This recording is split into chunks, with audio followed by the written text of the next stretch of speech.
Welcome to the Seriously Social podcast with your host, Simone Douglas. Today's guest is Greg Kavanagh from Branded Culture. He and Simone chat about the science of marketing, the value of stories, and the importance of consistency with your messaging. All right, so welcome to this week's episode of Seriously Social, the podcast. Today I am joined by the lovely Greg Kavanagh from Branded Culture. Greg, thanks for joining me today. Thank you, Simone. So maybe just to start off with, if you can give our audience or our listeners the Cliff Notes version of how you find yourself in my office today. Oh, wow. Okay. Well, I guess from a professional perspective, my background has been marketing oriented. So, university marketing degree, the first 10 years was on client side. I worked in government with work cover. I worked at Elders in sort of agricultural marketing and brand.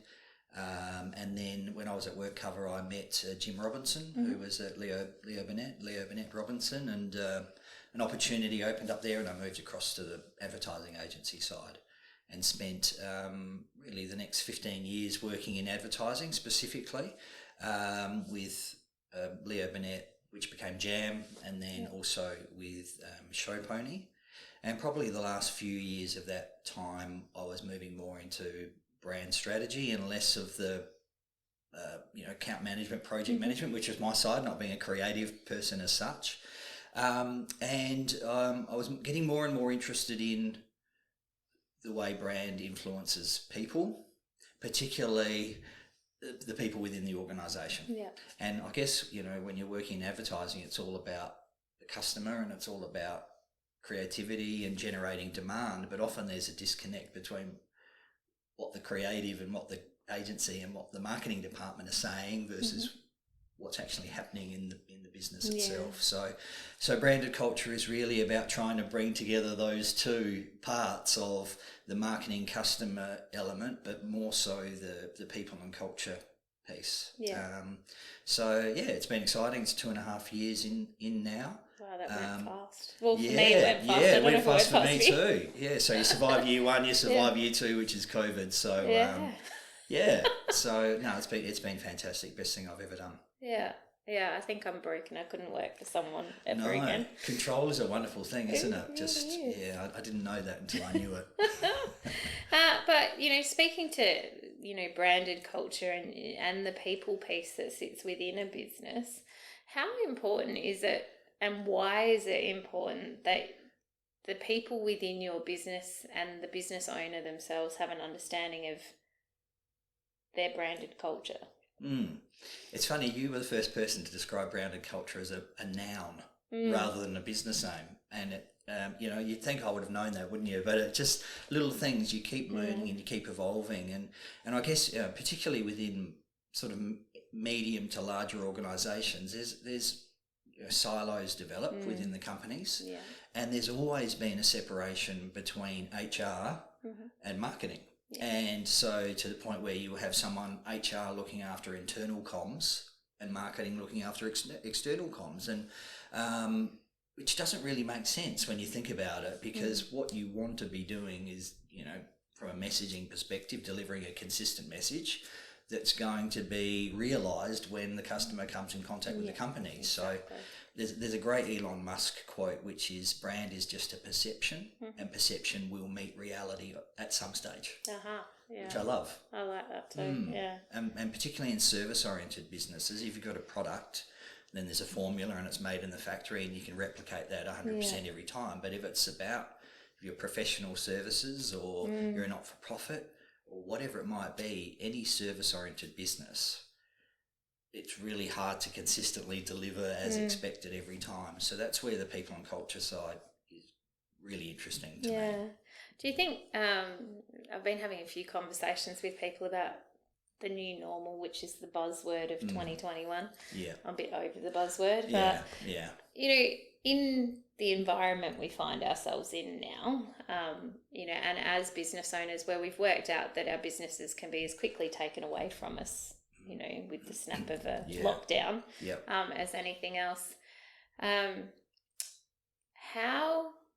do we define who we are now and moving forward versus, you know, who we are or who we were previously? Like, is that a piece of work that needs to be done? Yeah, well, I guess, you know, the question of whether it's a new normal or whatever. Yeah.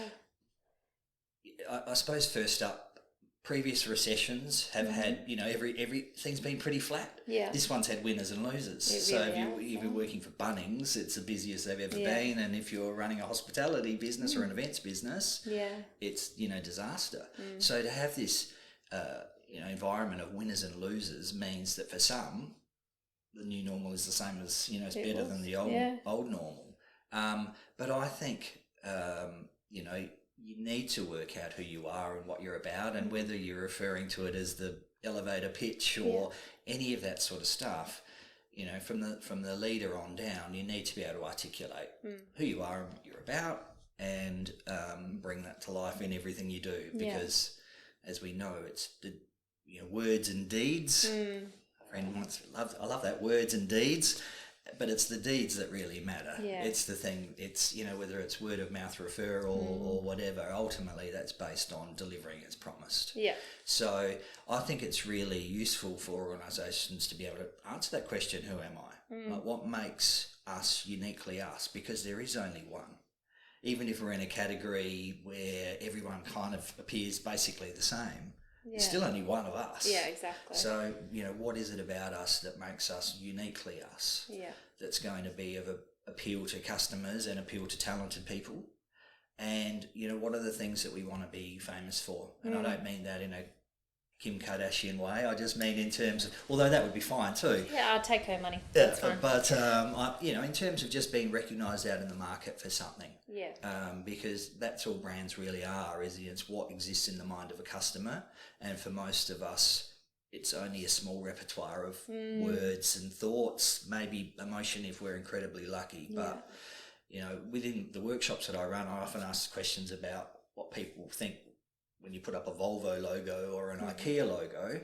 And they're two massive global brands. Yeah. One of them is famous for safety, and that's very unique, and the other one is an incredibly unique experience of IKEA. There's no one like it.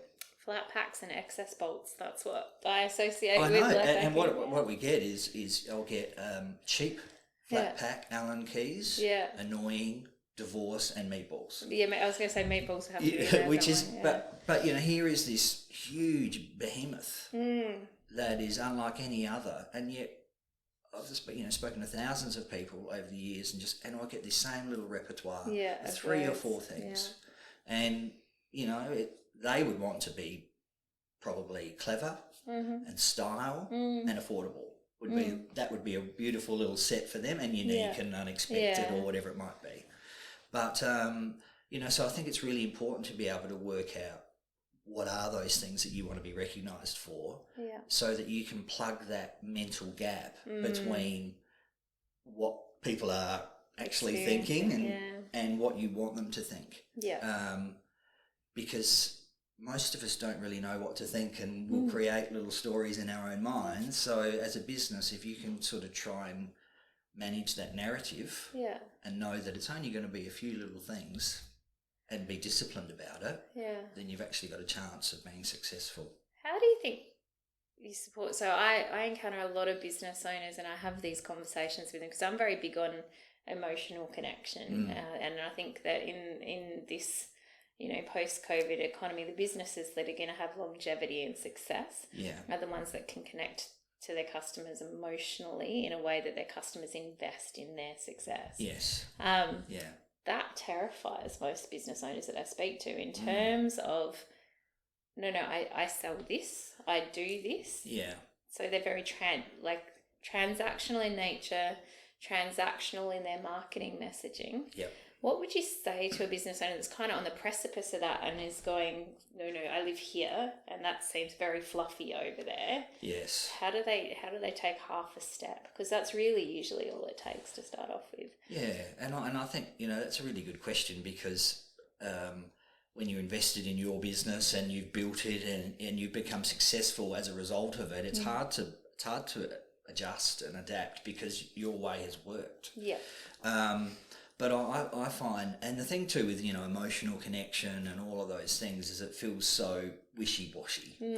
And people get, oh yeah, nice one, marketing person, get out the colouring in. Yeah. Here's the marketing team, woo, let's get out the little golden books and tell stories, right? But the fact is there's a huge amount of hard science that sits behind that.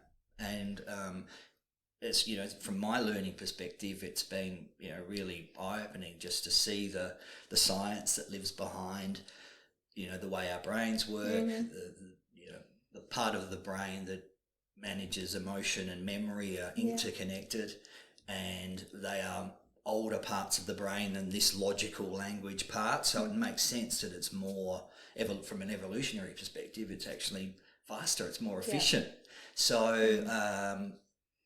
and some of the findings around 95% of purchase decision is occurring, in the subconscious mind, and we don't like to think that. We like to think that we're rational and we're making controlled decisions all the time. But another great quote, which is that we're not rational animals; we're rationalizing. So we feel, we trust our gut. There's an instinct. We feel that I like something about them, and then we'll go searching for the logic to back up our decision. So so I would say to the business owners that focus on the logic, it's emotion leads, logic follows. So you've got to have it. It's got to be there. But it's not the thing that's going to connect. And even at a very scientific level, it's harder for the brain, system 1 and system 2 and all this stuff. It's harder for the brain it's a lazy organ that doesn't want to do the work. So make me feel a certain way is going to be more likely to appeal to the species. Absolutely. And then give me the logic, give me the details, give me your specs. So it's there when I need it. And then I'll back it up. And that's where all the review sites and all of these sorts of things are so important. It's not that they're necessarily driving the sale, but they're reinforcing the decision that's already kind of been made. Actually, it's really funny. So obviously I've got the Duke of Brunswick Hotel, and it's generally we're a 5-star review kind of a Google place. It's very happy humans. Nice. Got a 1-star review the other day, and one of the team had answered it on automatic pilot to a degree. So they got on there, really sorry that was your experience, here's my contact details, blah, blah.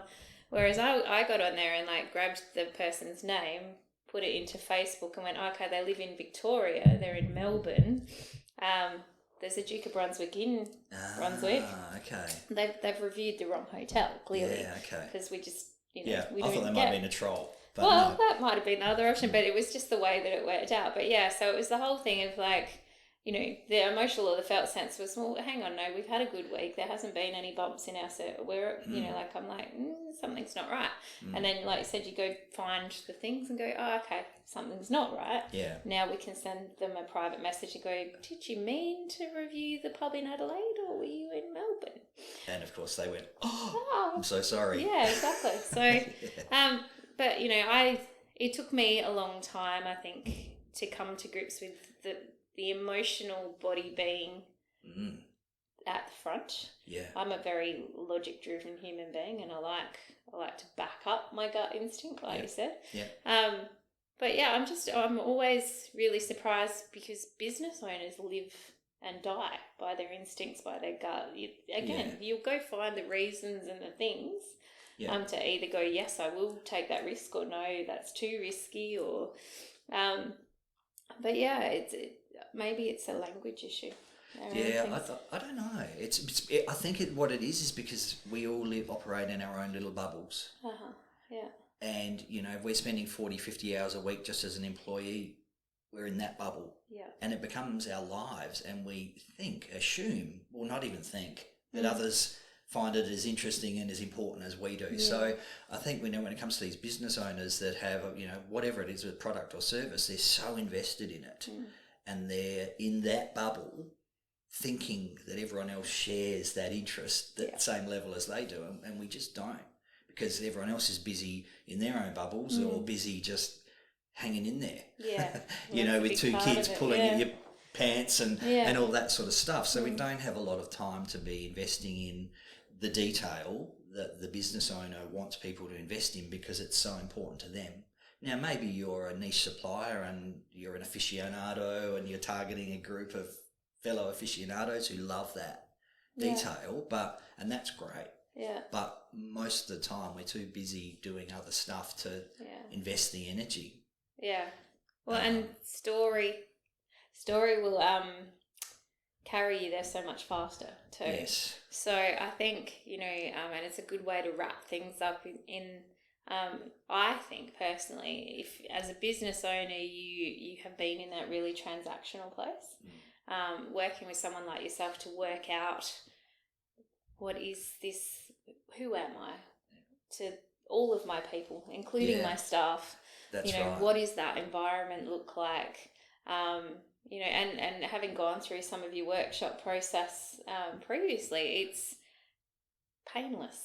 It is. It's it is painless. It's kind of challenging to think about the things like what drives us, because you're so busy. Most are so busy just doing the doing to actually stop and think and go, what's the next 5 years look like, and how, and to be kind of challenged on some of the thinking or whatever can be. You have to use your brain. Yeah, and different parts of it too. Yeah. But it's worth it, and it's I find it.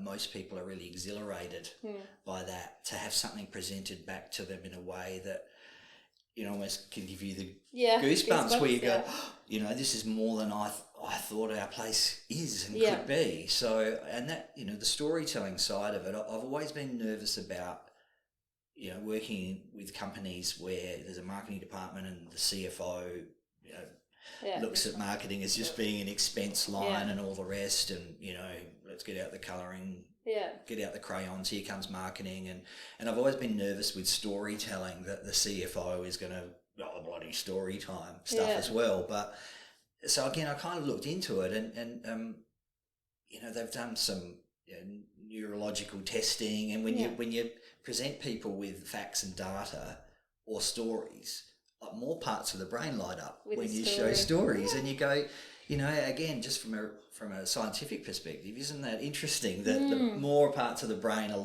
engaged and lighting up when you tell a story? But I think the most important part of storytelling is to be memorable. Yeah, that's true. Really, that's what it's about, isn't it? Yeah. It's just, I think it's that thing of stories take you on a journey.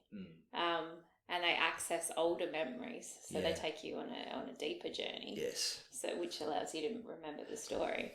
So that's right. So if, I guess for the business owners out there who are maybe 3 to 5 years in, that tends to be I call it the exhaustion mark. We've been doing this for a while. So I'm about 5 months away from that hitting. It's like you have the kind of come to Jesus moment. Why am I doing this? Do I want to keep doing this? Yeah. Do I want to sell it? Do I want to put someone in to run it? All of those kinds of things pop up.